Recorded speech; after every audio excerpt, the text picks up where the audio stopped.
Assalamualaikum warahmatullahi wabarakatuh. Perkenalkan, nama saya Indah Hairunisa. Saya dari Prodi PAI Angkatan 2021. Dalam video kali ini, saya ingin membahas tentang pengukuran ranah afektif. Ranah afektif adalah ranah yang berhubungan dengan sikap, watak, karakter, emosi, dan perilaku. Pada kegiatan pembelajaran, ranah afektif menjadi hal yang penting yang harus menjadi perhatian guru karena tujuan pendidikan tidak hanya mencerdaskan peserta didik, melainkan juga meningkatkan moralnya. Di sini ada 5 aspek pada ranah afektif. Yang pertama, menerima. Pada aspek ini diarahkan agar bisa menerima nilai-nilai kebaikan yang diperoleh dari pembelajaran. Misalnya, tidak pernah mencontek saat mengerjakan tugas, datang ke kelas tepat waktu, rajin mengerjakan PR, dan sebagainya. Yang kedua, menanggapi. Pada aspek ini, peserta didik bisa melibatkan dirinya secara aktif dalam suatu kegiatan dan memberikan reaksinya. Contohnya, muncul keinginan peserta didik untuk mempelajari hal-hal tentang bela negara. Yang ketiga, menilai. Pada aspek ini, peserta didik sudah mampu memberikan penilaian suatu kejadian itu baik atau buruk.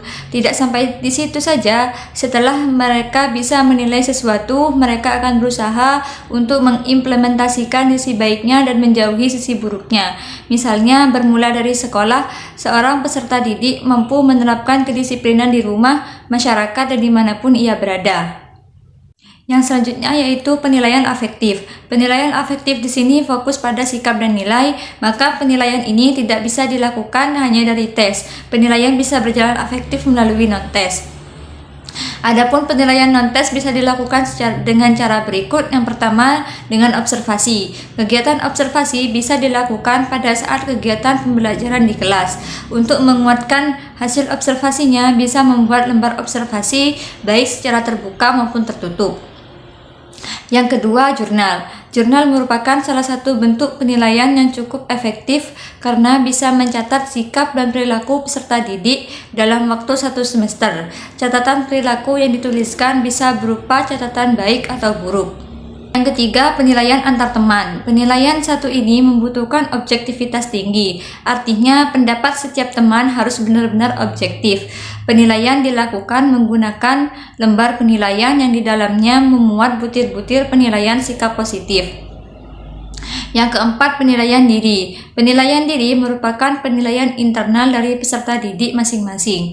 Penilaian bisa dilakukan dengan mendeskripsikan kelebihan maupun kekurangan dirinya serta menyebutkan kesuksesan apa saja yang sudah ia raih.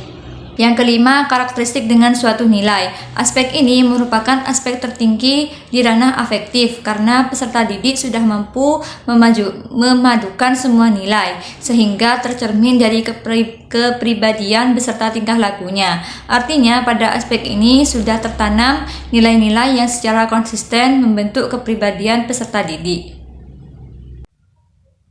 Sekian video saya kali ini. Terima kasih. Wassalamualaikum warahmatullahi wabarakatuh.